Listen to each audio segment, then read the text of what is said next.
land grab. The ship is limited to reckless hoons who are willing to ignore the safety of innocent people and drive through the Sydney Harbour Tunnel at more than 200 kilometres an hour. Real Life has obtained home video footage of these self-styled road warrior gangs performing their dangerous initiation rites, turning the tunnel into a drag strip. Edwina Gatenby reports.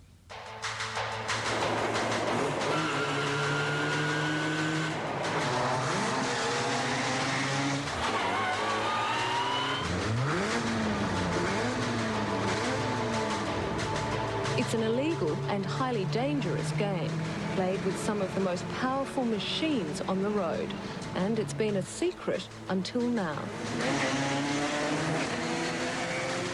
If you've got a quiet night, no cars on the road, and the elements are in your favour, it's easy to put your foot down and have a bit of fun.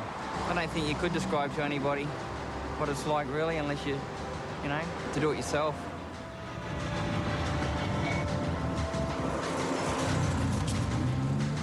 This is their ultimate racetrack, the 2 kilometres of Sydney's Harbour Tunnel. Like bullets down a barrel, young guns like Dave and Warren shoot through in the dead of night, members of what they call the Triple T, or Through the Tunnel Club. To join, you've got to travel at 200 kilometres an hour or more. It's just so easy for me to do things within my ability that would outstand the average Sunday driver. You'd maybe dismiss it all as just the boasting of hoons and rev heads tanked up on testosterone, until you see this.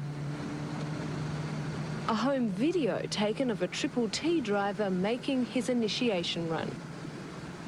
Watch, and the speedometer's soon touching 200. Is killing yourself, is that a risk that's worth taking?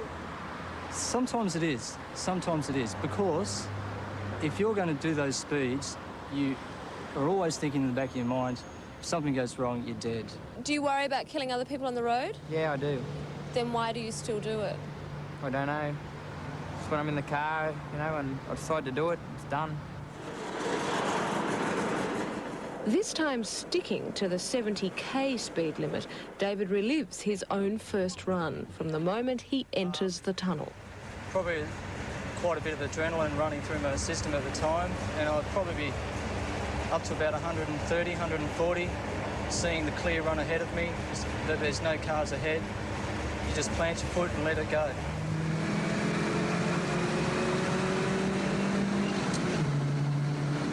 The heart is pumping, really. The speed is doing 200 and the heart's not far behind, I'll tell you. This is the Harbour Tunnel control room. There's millions of dollars worth of sophisticated surveillance equipment.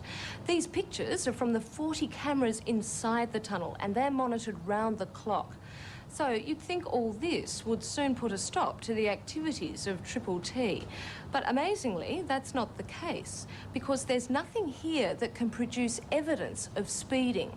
There are no speed cameras, no radar traps, nothing that can deter the members of Triple T from pursuing their dangerous sport. The measurements that we get are not sufficiently accurate for enforcement of the speed limit. And according to tunnel manager Rob Butterworth, technical problems and economics mean police don't regard it as a priority. It's just totally irresponsible that people should attempt those speeds in the tunnel, and it's totally irresponsible that that should be encouraged by the formation of a club. Some people would say you're mad. Well, there's no doubt about it. I wouldn't call myself sane when I'm doing that sort of thing. Don't speed on this road. Do not speed on this road. Walkie-talkies, illegal radar detectors, all to keep them ahead of the law. The favoured machines, rotary-engined cars like the Mazda RX-2 and RX-3, but modified to move at Formula One speeds. We get up to about probably 210 according to the speedo. These are two more Triple T members, Dean and James. It's quite a smooth road. The corner, which doesn't seem much at about 70 or 80 k's an hour, is quite a drastic turn at 200. Dean and James reckon they're pretty good drivers. They're in control, they know what they're doing. And if you happen to be be sharing the road with them, you'd want to be pretty sure about that too.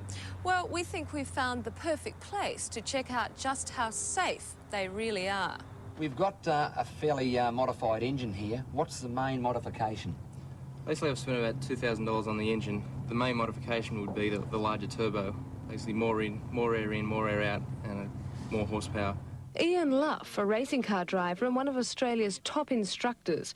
We asked him to test out these tunnel Top Guns at Eastern Creek Raceway, but at only a fraction of the TTT speeds.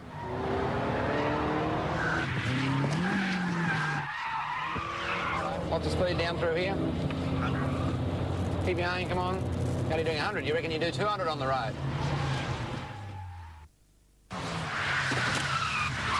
Bring it in. Come on, turn it in. Come on, turn it. Come on. Let's go.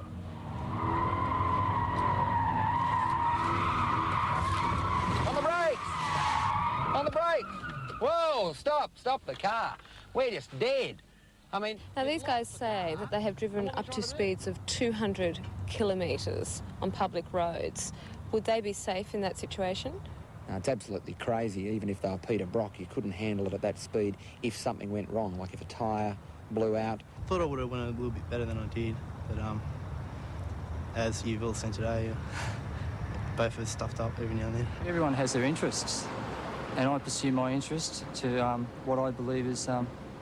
But your interest may kill innocent people. My interest may kill innocent people only if I make the wrong judgment, and so far I've been right. I'd like to see speed cameras in the tunnel as soon as possible. I believe that would have the effect of stopping it very quickly.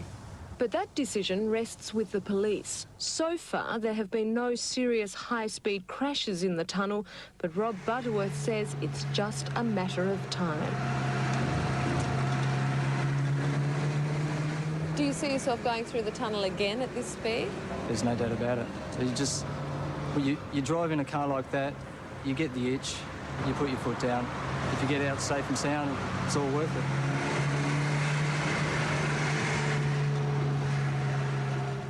Yeah, but is it worth it if you happen to be using the tunnel at the same time? Ban these two members of the so-called TTT, or Through the Tunnel Club.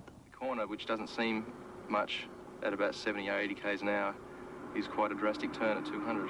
My interest may kill innocent people only if I make the wrong judgment. Talk like that had resulted in a huge public outcry and the shock of their lives. They'd end up in court. They're behaving totally irresponsibly and they're endangering the lives of their fellow motorists. Rob Butterworth, General Manager of the Harbour Tunnel. Loss of licence to a person who gets a buzz out of driving at high speed, I think would be fairly significant. In court, Dave and Dean denied everything, like ever driving more than 150 k's, especially not through that tunnel.